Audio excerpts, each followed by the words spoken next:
Добрый вечер. Это программа «Открытое правительство». Представители власти в открытом режиме отвечают на вопросы журналистов. О культурном и нравственном потенциале в развитии республики поговорим сегодня. На прямой диалог выходит министр культуры республики Эльбрус Кубалов.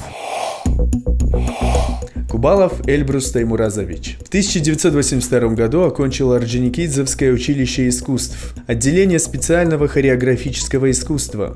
В 1987 году Московский государственный институт культуры по специальности преподаватель хореографических дисциплин. С 1981 по 2003 годы являлся артистом балета государственного ансамбля танца «Алан». С 1991 по 1997 годы руководитель танцевального ансамбля «Терек» системы профтехобразования. С 1998 по 2002 годы преподаватель хореографии Республиканского колледжа культуры. С 1998 по 2010 годы занимал должность руководителя ансамбля танца «Арт» ДК «Гизель».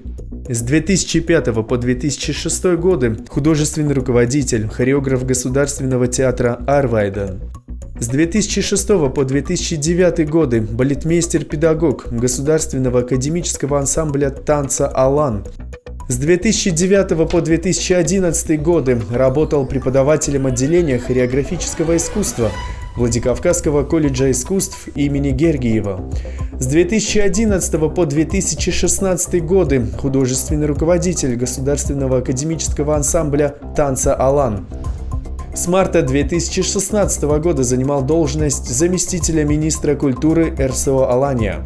В ноябре 2018 года назначен в Рио министра культуры РСО Алания. В мае 2019 года утвержден в должности.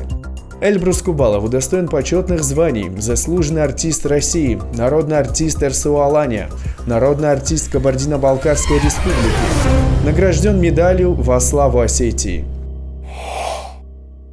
Также в нашем разговоре принимает участие и пресс-секретарь этого ведомства Залина Басиева. Здравствуйте, Эльбрус Таймуразович.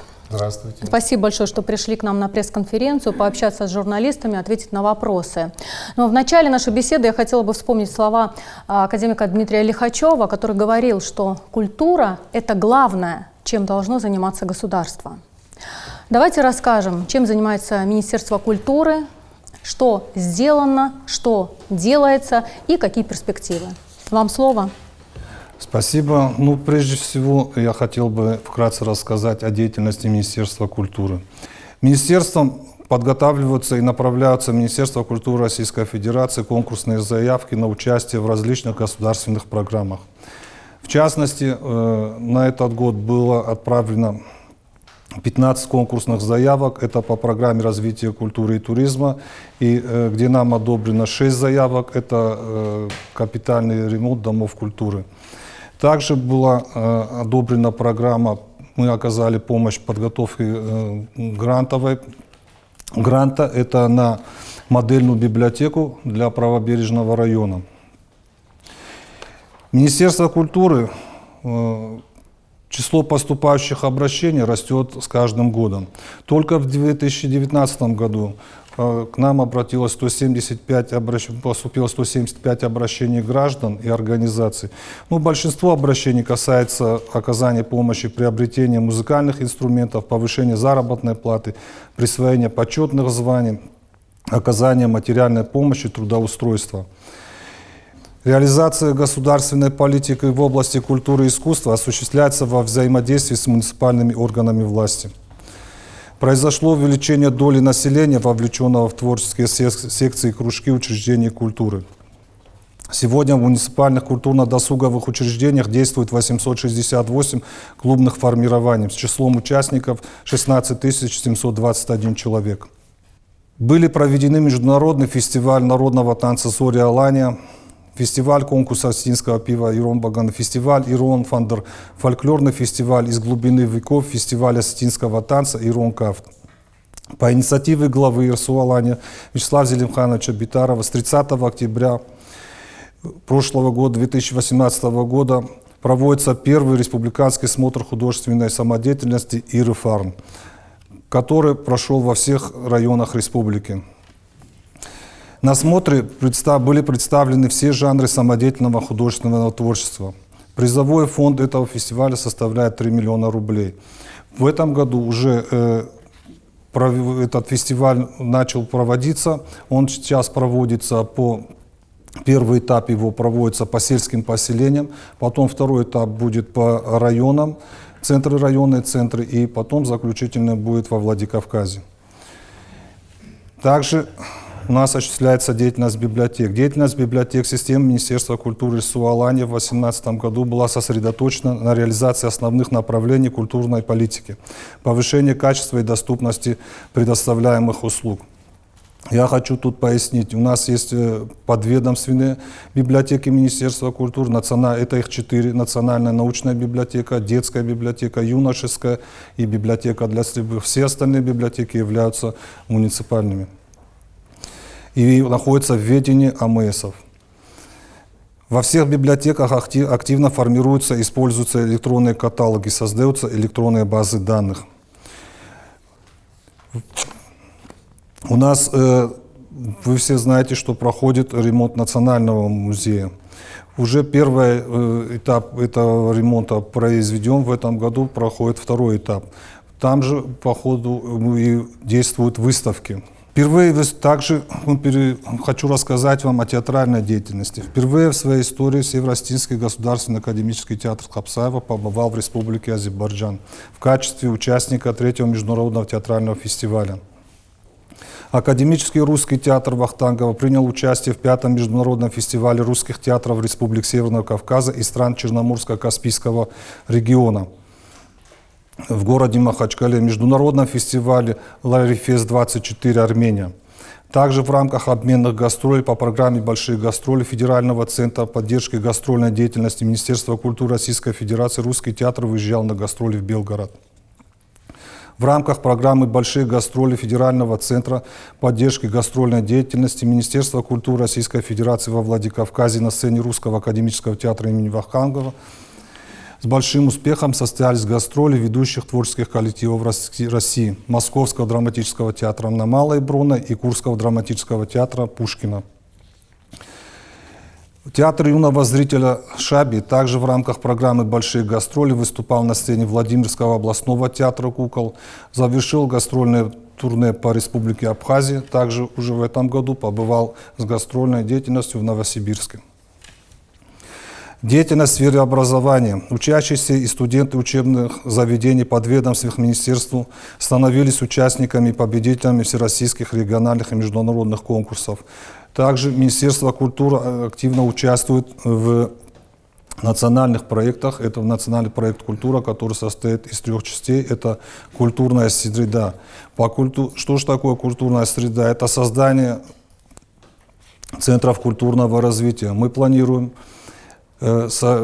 такой центр культурного развития построить. Он будет переходящий в 22-23 год в городе Гора. Ну, в общем, вот так как-то вкратце. Спасибо. Ну, Эльбрус Таймурович, можно уже переходить, наверное, к режиму вопрос-ответ. Пожалуйста, слово ГТРК «Алания». Надежда Калагова, ГТРК «Алания». Эльбрус Таймуразович, вы затронули вопрос ремонта Национального музея, сказали, что уже приступили ко 2-му этапу. Хотелось бы спросить, вот насколько перед музеем стояла задача сохранить фонд свой музейный, насколько сегодня после ремонта есть условия и созданы условия для этого, для реализации этой задачи. И второй вопрос, связанный с Даргавским некрополем. Вот, по вашему мнению, насколько сегодня это учреждение можно считать музеем, потому что идут споры в социальных сетях, кто-то считает, что это все-таки место захоронения, а если это все-таки музей, то насколько там ведется работа, и вот почему участились случаи не очень хорошего видео, которое снимают посетители, почему нет, может быть, достаточного количества сотрудников для того, чтобы следить за порядком в Даргавсе. Хотелось бы услышать ваше мнение, почему я спрашиваю. Есть в Северной Осетии и еще один такой крупный некрополь под открытым небом, он находится в западной части, в Горной Дегории, между Данифарсом и Лисгором, но он не является музеем, статуса такого у него нет, а именно Даргавс, ему придали такой статус. Хотелось бы услышать ваше мнение. Спасибо. Ну, спасибо за вопрос. Я начну со второго вопроса. Что касается Даргавса, ну, первое, что я хочу сказать, что почему участились, это, видимо, касается воспитания. То есть люди, которые туда приходят, они не понимают, для чего они туда идут. Начну с этого. Мы не можем поставить каждому невоспитанной или невоспитанной, или невоспитанному по одному человеку, чтобы они за ними наблюдали. Это первое. Все знают его историю. Но туда приходят группы людей, которые рассказывают, гид рассказывает о том, что же это такое и как это было. И на фоне этой истории заходить, извините меня, за вот этот склеп и там делать себе селфи или что-то, я еще раз повторяю, это недалекие люди, по моему пониманию. Но сегодня принято решение о закрытии некрополя. Все уже, наверное, читали в интернете есть это. До особого распоряжения мы должны, там я дал указание и директору Национального музея, чтобы они мне представили всю концепцию этого Даргавса. Ну, то есть это приобретает статус музея. Вы подтверждаете это? Вопрос звучит так. Вы знаете как? Это памятник истории. Начнем с этого. Это памятник истории, еще раз повторяю, выявленный памятник истории прежде всего. И как к памятнику истории, да, люди хотят прийти, обратиться, посмотреть на него.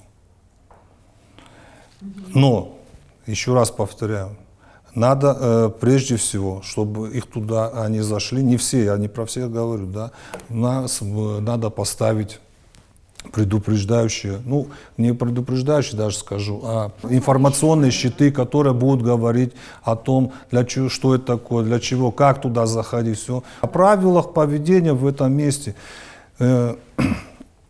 Поэтому вот это все, когда мы сделаем, определим, я думаю, что как бы это все уляжется. Посмотрите, сколько веков, да, этот был Даргавс. И туда люди приходили, я помню, в детстве приходил. А сейчас что творят? И нам его сохранили, и также мы его должны сохранить. Наша задача сегодня сохранить его для других потомков. Почему он в нашем времени должен умереть? Я не понимаю. Поэтому я сказал сегодня, закрыть, дать всю концепцию, все видение, как все видят вообще это. И музей видят, у нас есть комитет по охране памятников, в конце концов. Пусть объединятся, пусть решат. Потом, когда они скажут, что да, у нас есть уже видение всего этого, разрешите нам его открыть, вот в таком виде, в каком. Вот пусть принесут мне, и тогда будем решать. К первому вопросу по нацмузею. В нацмузее идет огромная реконструкция. Есть концепция этого видения. Ее написал наш историк тоже в совокупности с историком, Заров Руслан. И там есть видение по всему, как должно быть все. Вот про что вы говорили, это мы сейчас говорим о том золотом фонде, который там есть. Там специально делается помещение для хранилища драгметаллов. Там есть концепция, как они должны выставляться будут, как охраняться должны будут. Там специально это будут помещения. У нас тот фонд, который у нас в Национальной научной библиотеке, музее есть, научный музей, да, мы должны его весь сохранить. Это первое. Потом мы должны, сейчас идет его пересчитывают, сверяют, идет огромная работа, опись там есть, и вот они сейчас сверяют с этой описью наличие, чего-то есть, чего-то нету. Это очень огромный труд, вы понимаете, идет все это параллельно, но я вам хочу сказать, что те помещения, которые строятся для хранения, я вам скажу, соответствует всем стандартам. Спасибо всем, кто вот этим занимается. Национальная телекомпания «Сеть Аристон», Карина Гигалаева. Вот все-таки в продолжении темы Даргавса я бы хотела узнать, вот эти проблемы, тот же вандализм, это разве и сейчас только появилась проблема, ведь не так? И почему тогда, раньше не было соответствующей охраны, и все это время не было охраны соответствующей? Вот, все-таки хотелось вот это услышать. И второй вопрос касаемо кинематографа. киноиндустрии в нашей сети, но просто известно, что молодежь на самом деле старается это как-то развивать, даже снимают там фильмы, если вот слышали Рагу, он совсем молодые ребята, то есть устраивали кастинги, снимали, вот, но за свои средства, скудные, как они говорили, то есть по сути никакой поддержки у них не было. У нас проходил кинофестиваль, Кинобарс не так давно, он тоже достаточно престижно, но тем не менее у нас почему-то вот это направление абсолютно не развивается, и вы как министерство что-то с этим делаете, помогаете, может какое-то финансирование в будущем будет, то есть хотелось бы узнать в этом направлении, что будет делать министерство, потому что из вашей речи, вот вступительной, вы об этом тоже ничего не сказали. Ну и третий вопрос, этот год будет, точнее есть год Куста Хитагурова, да, юбилей 160 лет, и как республика к этому готовится, какие намечаются мероприятия. Вот. Спасибо. Спасибо.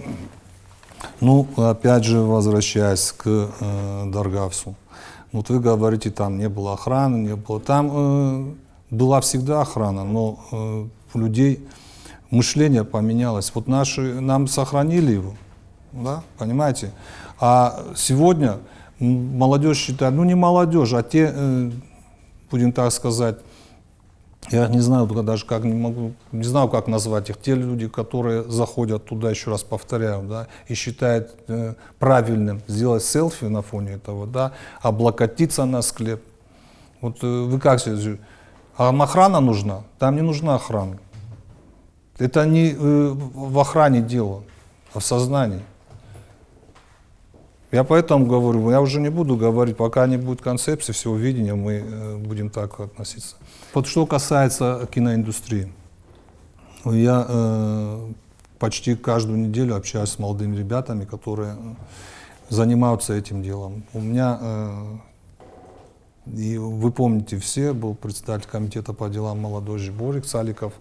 У него тоже есть свои проекты, есть. Он выигрывал много грантов уже, они получили аппаратуру много.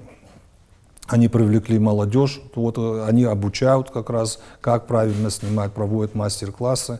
Мы недавно договорились и с Бориком, и с директором Дома народного творчества «Фарн», чтобы им во Дворце металлурга выделили помещение специально, чтобы оно у них было, и там могли собираться и вот все это делать. У нас была Северокавказская киностудия, кинохроники. Сегодня остро стоит вопрос о том, чтобы вернуть ее в республику. Если кто-то не знает, то это было акционерное общество, все 100% акций принадлежат Росимуществу. Это не республиканская собственность, а вот мы ее хотим вернуть в республиканскую собственность. Случилось так, что ее не развивали, а довели до банкротства. Банкротство, слава богу, указом президента Российской Федерации приостановили все вот эти банкротства киностудий, приватизации, кстати, там в одном указе они стоят. И было дано поручение председателю правительства Дмитрию Анатольевичу Медведеву предложить концепцию развития этой киностудии. Наша Северокавказская киностудия стоит в перечне этих всех киностудий, но Вячеслав Зелимханович Битаров уже проводит с прошлого года консультации в Москве, чтобы эту Северокавказскую киностудию вернуть обратно в республику. Эльбрус Таймуразович, если вот вопрос Северокавказской киностудии, если республике удастся ее забрать, да, вернуть себе на территорию, вот она же все-таки носит статус Северокавказской, ведется ли какая-то работа с соседними регионами, согласны ли они, например, на такие условия, что студия будет принадлежать Северной Осетии? То есть не возникнет ли и у них тоже претензий, да, к этому вопросу? Нет, не возникнет. Почему я скажу, что многие пытались, но если взять историю по этой Северокавказской киностудии, она была создана у нас в республике, и как бы наша Северокавказская киностудия объединяла весь Северный Кавказ. По поводу года Куста Хитагурова, это, правильно вы сказали, это у нас 160 лет Куста, мы будем отмечать его в Наре. По нему принята целая программа по проведению. Это касается не только чествования, допустим, отмечать будем в Наре 15 октября, но и до октября, и после октября. Это будут во всех, вот сейчас, может, кто-то бывает в районах, да, и видит, что там уже висят баннеры вот эти все. Кристина Бериева, администрация города Владикавказа. В рамках национального проекта «Культура» большое внимание уделяется одаренным детям. Многие из них, окончив местные школы искусств, уезжают в другие регионы, например, в Москву, Санкт-Петербург, для получения высшего образования. И в социальных сетях то и дело появляется информация о том, как не просто, вот, например, в финансовом плане им там приходится. Республика как-то этим ребятам помогает? Может, есть какие-то стипендии? Спасибо. Спасибо за вопрос. Я вам скажу, что главой республики поставлена задача. Она уже почти сформулирована так, это на бумаге. Это по программе «Одаренным детям» вместе с агентством по развитию республики и Министерством культуры. Мы сейчас будем говорить про культуру. Это начиная от выявления детей, это в школах, в садиках, сопровождение детей, то есть мы их выявили, детские школы искусств, потом среднее специальное, это колледж культуры, колледж искусств, дальше высшее образование. Потом мы смотрим, это все прописано, его трудоустройство.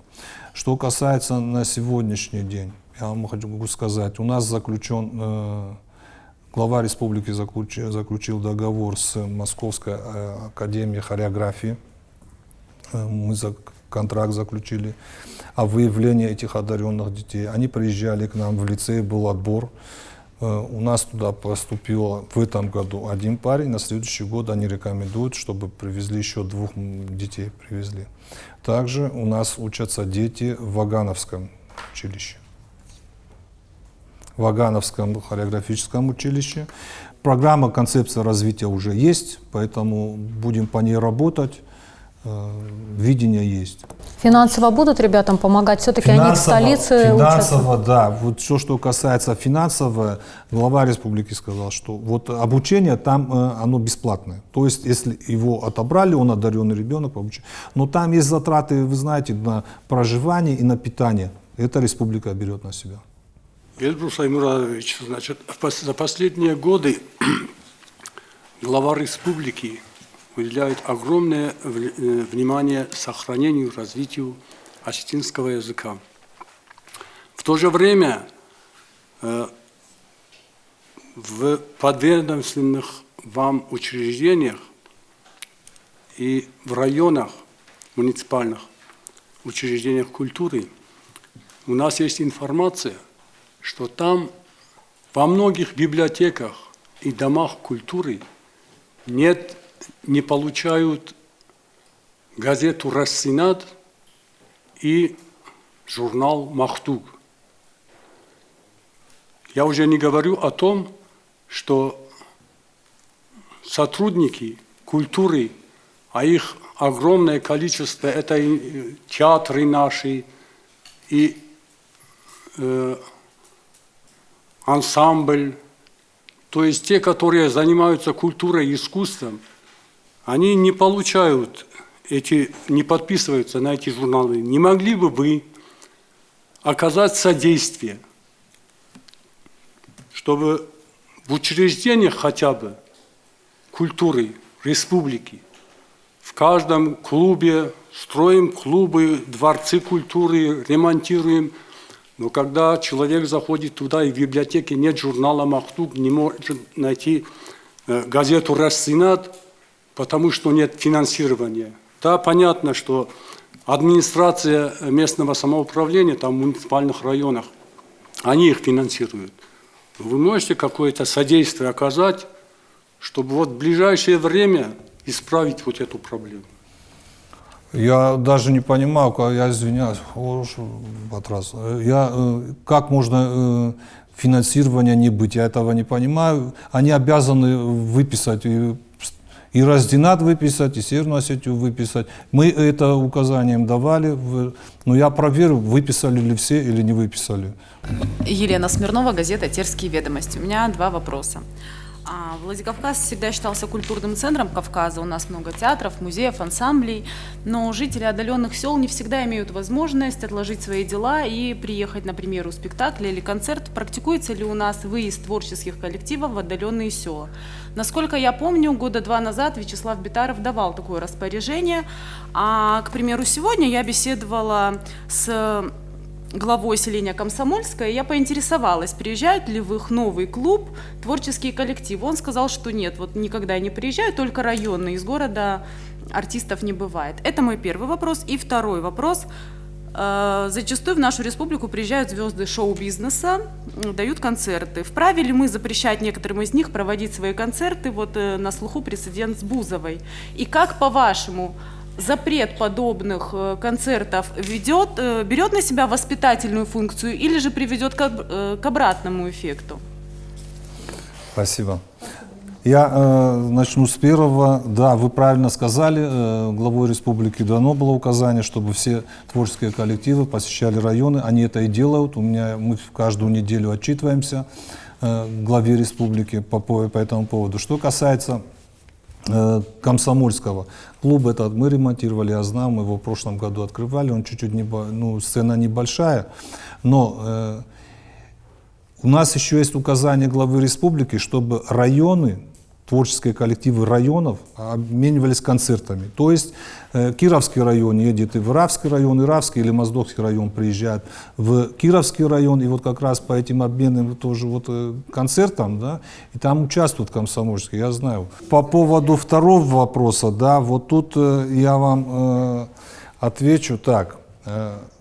Сегодняшняя жизнь, реалия сегодняшней жизни, да, подразумевает свободу. Понимаете? То учреждение культуры, которое нам не подотчетно, оно не в нашем ведении, да, оно вправе самостоятельно решать, кого приглашать, кого нет. Но тут есть одно но. У нас республика, она, извините меня, такая, есть свой менталитет. Поэтому, когда тот руководитель, который заключает вот такие, про то, что вы сказали, ему надо прийти и посоветоваться, как это скажется на общественном мнении. Вы скажете, поэтому не надо делать таких необдуманных решений. Алагирская районная газета, Татьяна Байбородова. Эльбрус Таймуразович, вот во время встреч главы республики с населением Алагирского района практически в ходе каждой встречи задавались вопросы относительно домов культуры. И люди говорили, что они в плачевном состоянии. На самом деле проблем в них очень много. Но на этих встречах прозвучало и обещание, что в 2020 году в 3 поселениях, а именно в Нижнем Бирюкзанге, в Рамоново и Майрамадаге будет проведен капитальный ремонт домов культуры. Хотелось бы знать, вот на сегодняшний момент, какая работа проведена уже в том направлении, чтобы сказанное было выполнено, и эти дома культуры, не буду уточнять, я не помню просто, речь шла о строительстве новых или о капитальном ремонте. Но что сделано для того, чтобы в этих поселениях дома культуры были? Сразу же позвольте второй вопрос. Вот года 4 назад в нескольких районах республики были открыты кинотеатры. Связывались большие надежды с тем, что люди пойдут на большой экран, но ожидаемой популярности эти кинотеатры так и не имеют по сегодняшний день. В то время как дома культуры, где находятся эти кинозалы, вынуждены платить за получаемые кинофильмы и немалые по их меркам деньги. Скажите, пожалуйста, вот ваше мнение, есть ли у этих кинотеатров будущее вообще? Или что же сделать для того, чтобы все-таки привлечь людей при условии, что дома практически у каждого есть все? Как это сделать? Я отвечу вам на второй вопрос сразу, потому что по этому поводу я давал отчет министру культуры Российской Федерации. У нас таких кинотеатров 3. Это Алагире, это в Ардоне и в Кировском, это Ильхотово. Когда эти кинотеатры подавали на грант, их строили по гранту, тогда эти дома культуры не работали. Я вам могу сказать, не работали. И для того, чтобы эти дома культуры заработали, решили пойти таким путем. То есть взять грант, сделать там 3D, привлечь молодежь. В связи с тем, что на сегодняшний день эти дома культуры работают, вот мы то, что с вами сейчас обсуждали, началось очень большое привлечение творческой молодежи к разным кружкам, появились вот этот зал уже перестал работать на кинотеатр. То есть там стоит положение так, этот кинотеатр должен быть отдельно, у него есть график. Если выполнять этот график показов, тогда срываются вот эти все концерты. Потому что творческие коллективы заработали, клуб заработал. Сегодня, что касается Аллагира, мы сейчас будем говорить про это. Они выработали вот это, 3 года у них прошло, они никому ничего не должны. Как бы, ну, кинотеатр будет работать, там, мне сказали, что он будет показывать 1-2 сеанса в день, чтобы он работал. И отдельно стоит программа по возрождению комсомольцев. Там уже сейчас делается проектно-сметная документация на него. И вот когда в Аллагире заработает комсомолец, тогда вот это все оборудование перейдет туда. Я еще раз говорю, это было такие времена, когда они работали. То же самое касается в Артоне, то же самое касается Верхотова. Клубы начали работать между собой, очень много детей посещают. Вы посмотрите, даже если у вас посмотрите, сколько там кружков работает, очень большое количество детей. Когда кино смотреть, вот эти кинотеатры надо из этих залов вывести в отдельные.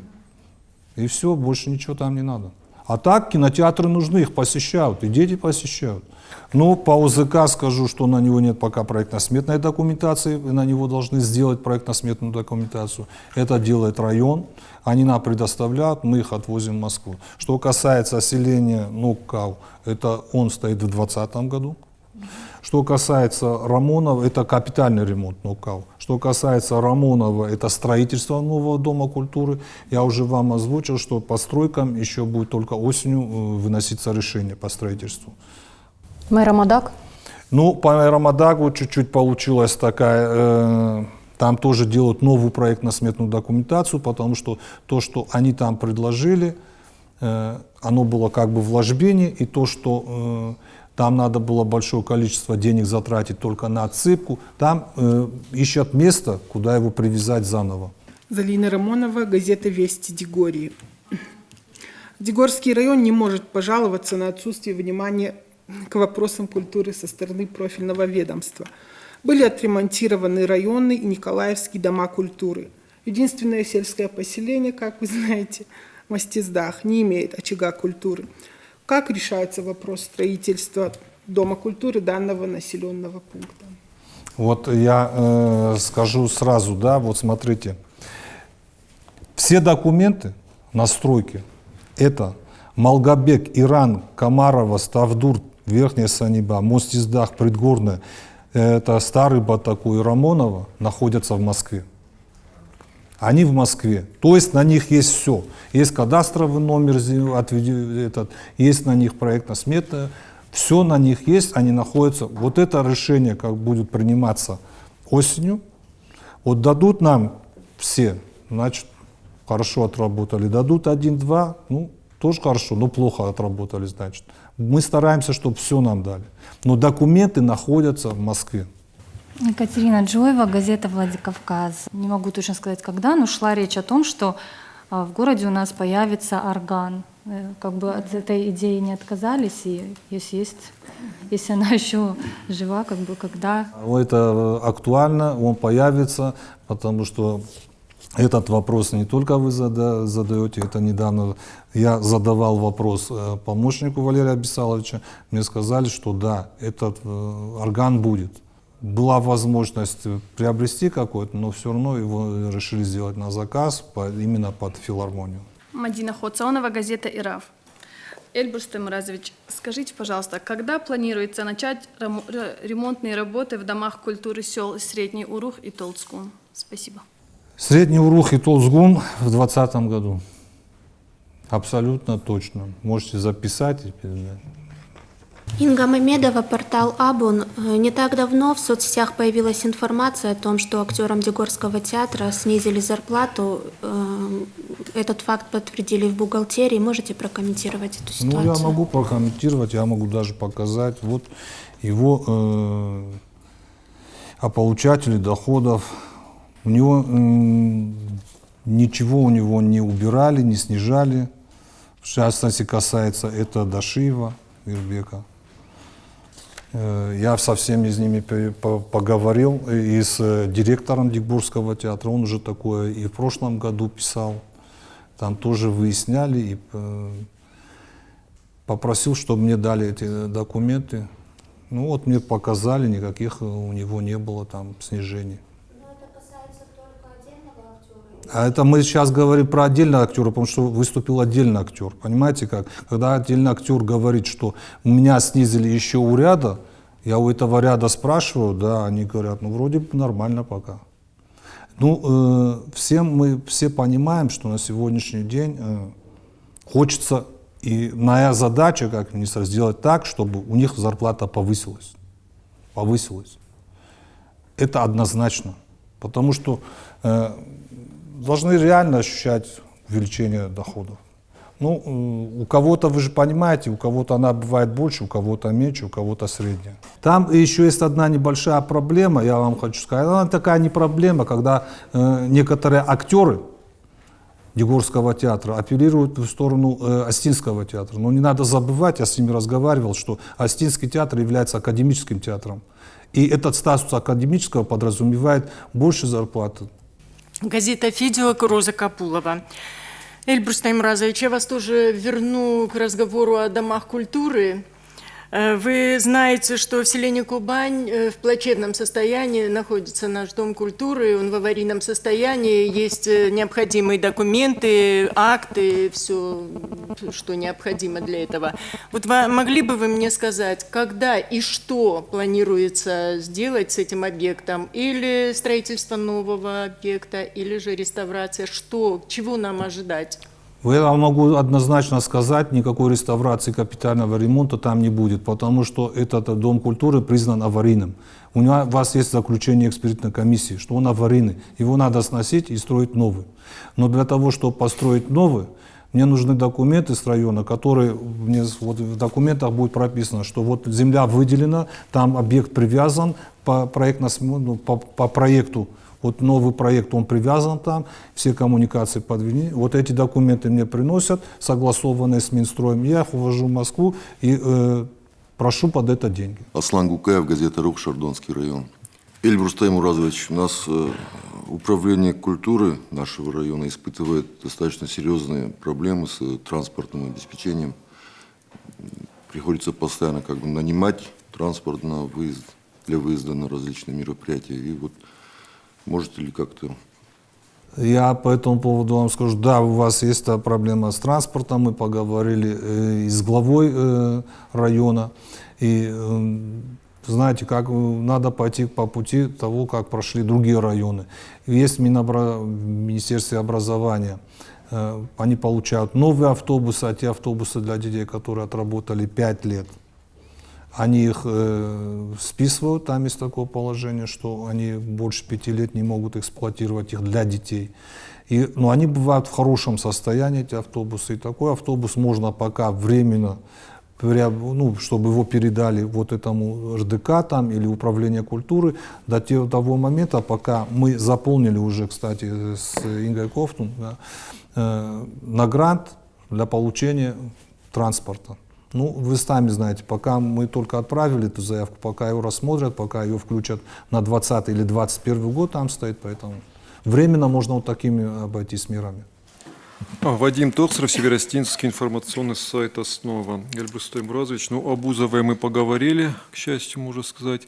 Но что делать с нашими своими фонограммщиками, которые буквально заполонили все наши и концертные залы, которые ходят из одного концерта в другой, и, собственно, их очень много, и качество, конечно, оставляет желать много лучшего.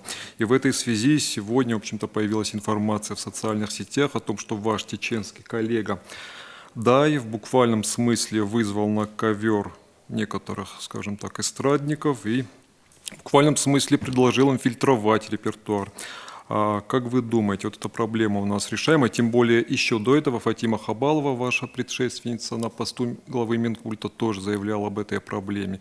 И вот как мы можем это немного решить, хотя бы подкорректировать хотя бы эту проблему, чтобы более-менее качество у нас было?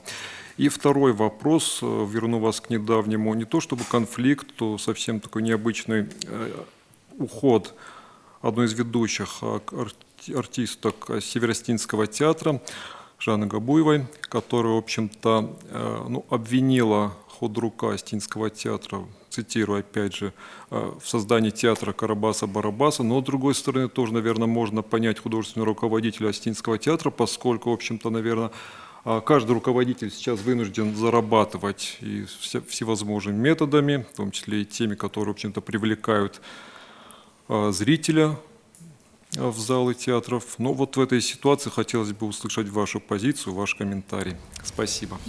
Спасибо за вопрос, Вадим. Я скажу по поводу фонограмм. Да, против фонограмм мы боремся. Концерты Министерства культуры, они не подразумевают фонограмму. Фонограмма, там только минусовка идет. Другие концерты, которые, я уже говорил, делают те организации, которые, и дома, которые нам не подотчетны. Мы с ними проводим такую работу, чтобы они приглашали только тех, которые работают под минус, допустим так. Если же оркестра нет, то под минусовку работают, а не под плюс. Но люди же платят деньги. Не надо платить деньги за это. Ко второму вопросу, да, Вадим, вот вы вспомните, недавно был концерт Булата Газданова. Если кто-то из вас не был, я получил колоссальное удовольствие. Был в Остинском театре концерт вживую. Там такие голоса были, это Дулаев и Чибиров, та же Жанна Габуева с Собьевым. Концерт это просто наслаждение, которое люди выходили, и мы с Булатом, в общем, там просто, мы чуть даже, я вам сказал, Булат, почему один день? Посмотри, что творится, люди что делают, почему не 2, не 3, а мы, говорит, не думали, что так вот будет. Надо думать, вживую люди отработали, великолепный был концерт. Когда мне начинают говорить, что вот это плюс это для того, чтобы не было там, допустим, каких-то сбоев у артиста или что-то.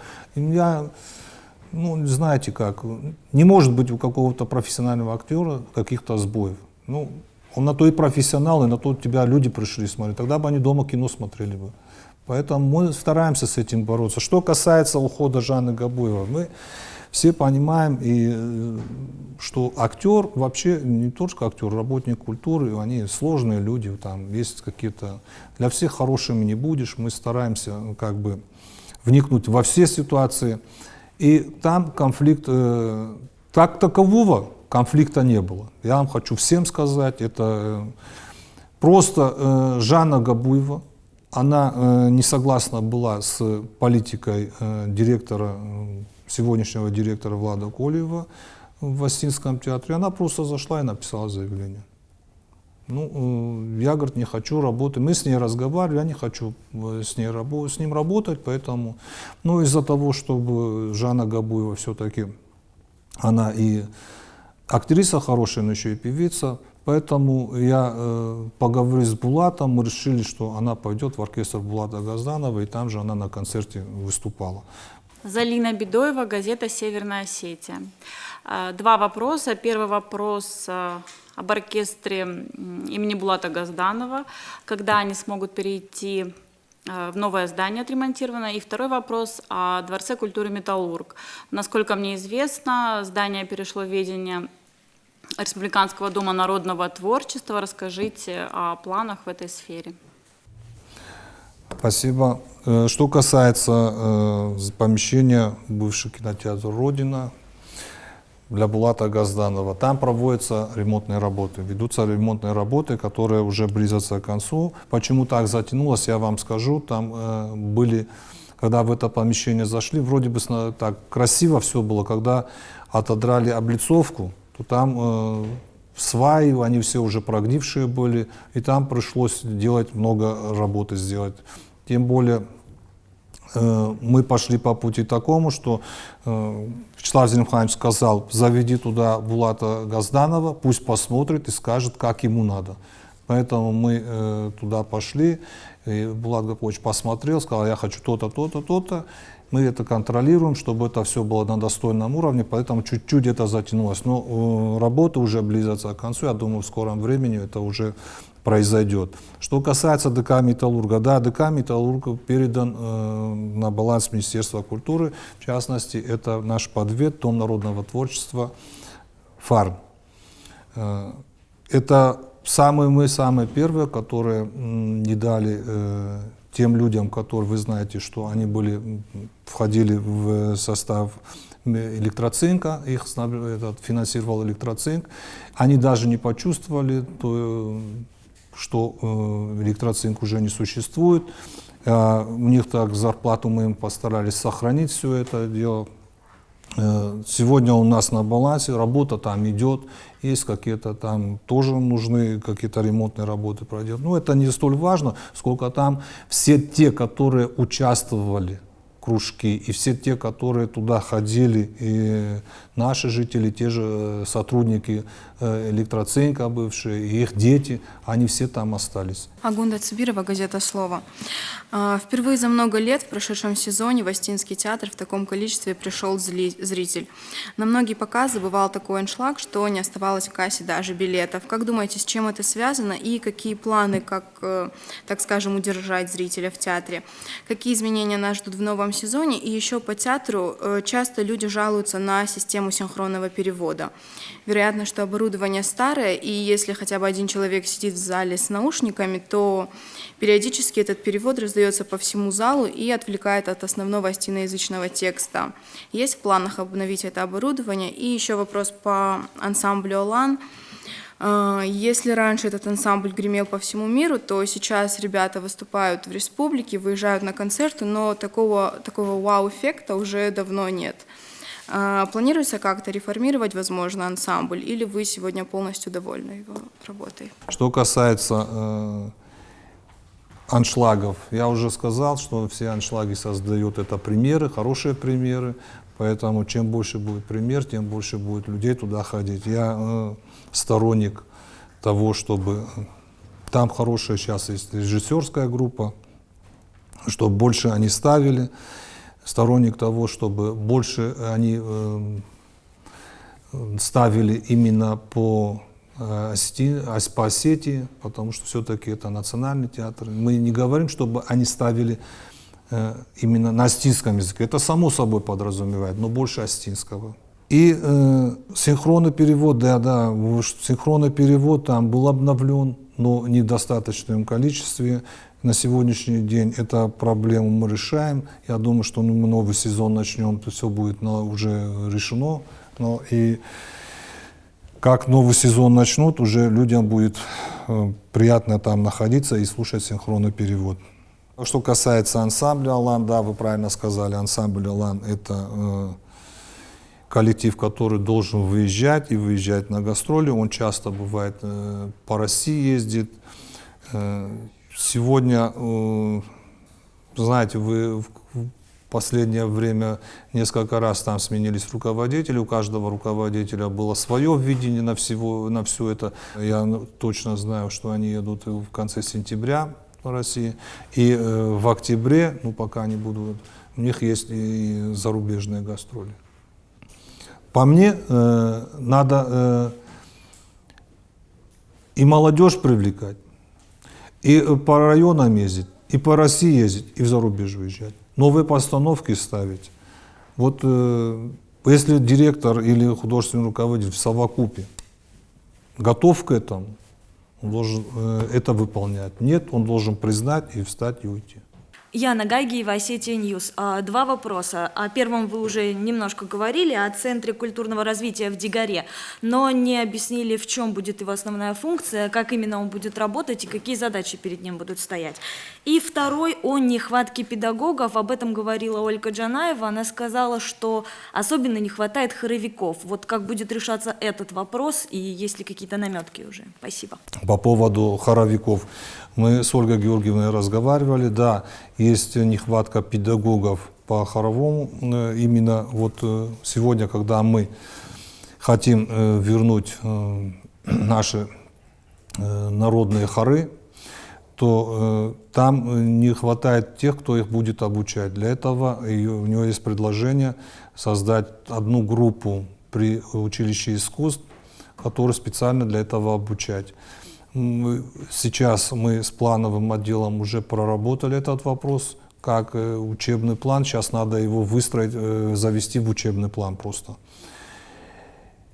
Что касается того, вы знаете, там надо еще предусмотреть не только, это же будет касаться, мы сейчас говорим о районах, там надо еще предусмотреть это финансирование для тех педагогов, ну, будем так, руководителей, которые будут работать в районах.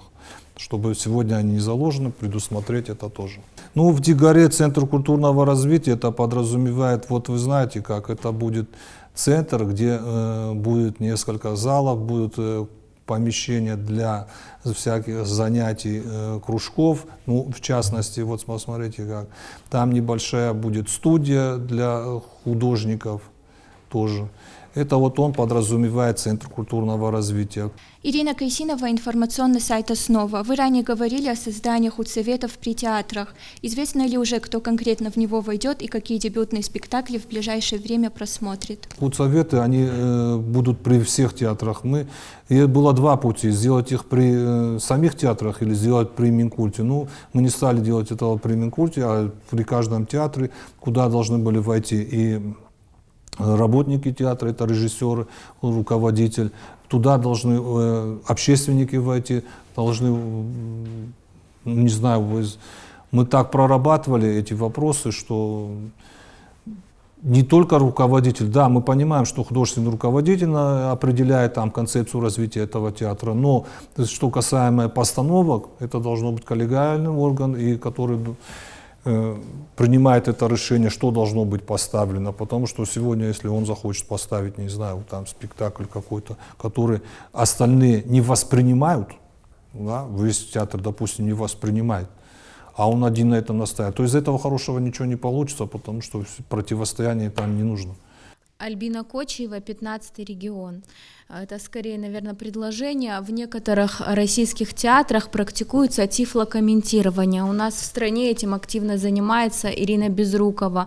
И вот, может быть, в наших театрах тоже есть такая идея ввести тифлокомментирование, потому что благодаря этому слабослышащие граждане могут также посещать театры и хорошо все понимать. Я с вами соглашусь и даже еще добавлю, во многих театрах, вы знаете, когда сидишь, да, особенно, вот, может, кто-то из вас был на опере где-нибудь сидит, в Питере, вы видели сверху бегущая строка, то есть та оперная певица, которая поет, и там еще это все это бежит. Я как бы это приветствую тоже, я вам скажу, у нас в планах стоит ремонт Остинского театра. И вот это все там должно быть предусмотрено. Аркадий Кубалов, газета «Ражма». В продолжение темы организации досуга жителей сельской местности хотелось бы узнать, по какой причине затянулось надолго возведение новых зданий домов культуры в селениях Иран и Ставдурта? Что касается этих двух селений, Иран и Ставдурт, я вам хочу сказать, по второму начну. Ставдурт – это был дом культуры. Поэтому Дом культуры было принято неправильное решение именно в части его функционала. То есть они не учли то, что второй этаж, который там был в Ставдурте, это был не просто второй этаж, а это был еще и частью зала, актового зала. То есть по краям это был второй этаж, а в середине это была крыша, вот когда уходит наверх. Они взяли, полностью снесли этот второй этаж. И то есть актовый зал, если вы там были, вы стоите на сцене, упираетесь головой в потолок. Это было просто неправильное решение. У них было по Ставдорту, и там было ПСД, проектно-сметная документация на капремонт. Но в связи с тем, что приняты конструктивные неправильные решения, там уже нельзя было ремонт проводить, то решили построить там новый. И пока начали новые привязки, многое все, время затянулось. Я уже вам озвучил, что Малгобек, Иран, Комарова, Ставдорт и еще Мостиздах, там еще они документы в Москве, решение ждем осенью. Алина Налдикоева, газета «Жизнь правобережья». Хотелось бы узнать, будет ли решен вопрос технического оснащения домов культуры правобережного района? Ну, вы меня не услышали, мы техническое оснащение домов культуры решаем, и вот из тех денег, которые район, в частности правобережный район, получил по Иерофарну, мы еще из тех торгов, которые у нас деньги остались, мы добавили еще району, там около 400 тысяч, поэтому на приобретение.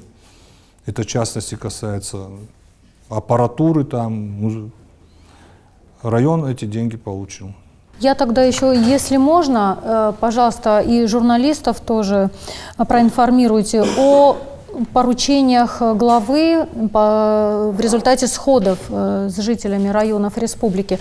И как журналисты об этом говорили, их вопросы тоже это подтвердили, что большинство из них касалось по домам культуры. Вот я здесь за 18-й год срок исполнения выборку такое дело, 18-19.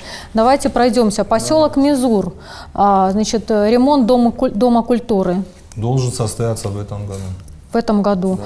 Так, Верхний Бирахзанг. Внести предложение по строительству нового дома культуры. Ну, по Верхнему Бирахзангу я могу точно сказать, что новый дом культуры там строиться не будет, потому что старый пока отвечает всем нормам, там надо кое-какой ремонт произвести, поэтому...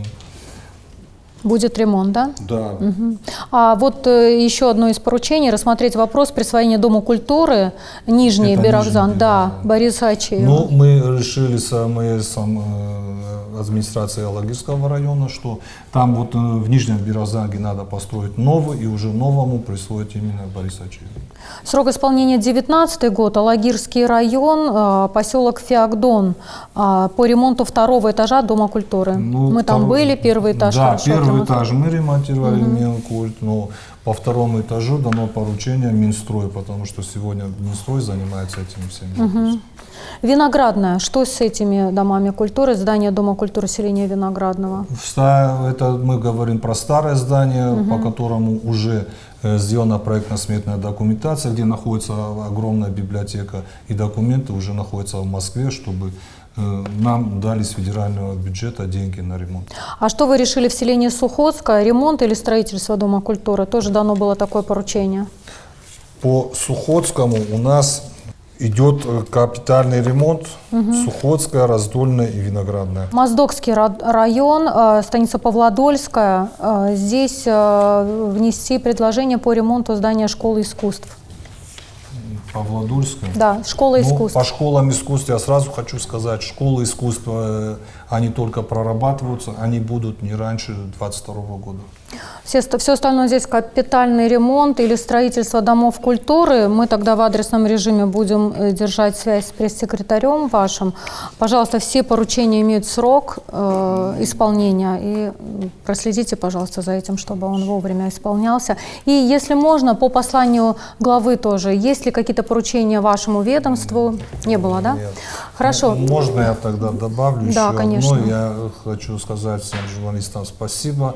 Но вот у меня была встреча с журналистами, пишущими как раз по культуре.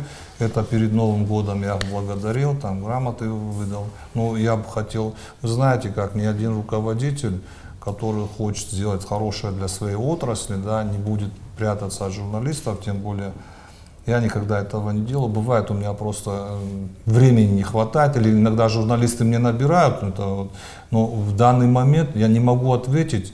Ну, стараюсь, потому что или где-то на совещании, или где-то с кем-то, или у меня самого. Это не означает о том, что мы прячемся от кого-то. Нет, вы знаете как, руководитель больше должен слушать и исправлять. И тогда его и рейтинг повышается. А от того, что мы не донесем, не скажем, то и вот эти будут слухи. Я хочу всегда уходить от слухов, чтобы люди знали, люди понимали. И тогда, и спасибо, будем работать, можете в любое время набирать телефон, пожалуйста. Спасибо большое. Я благодарю журналистов.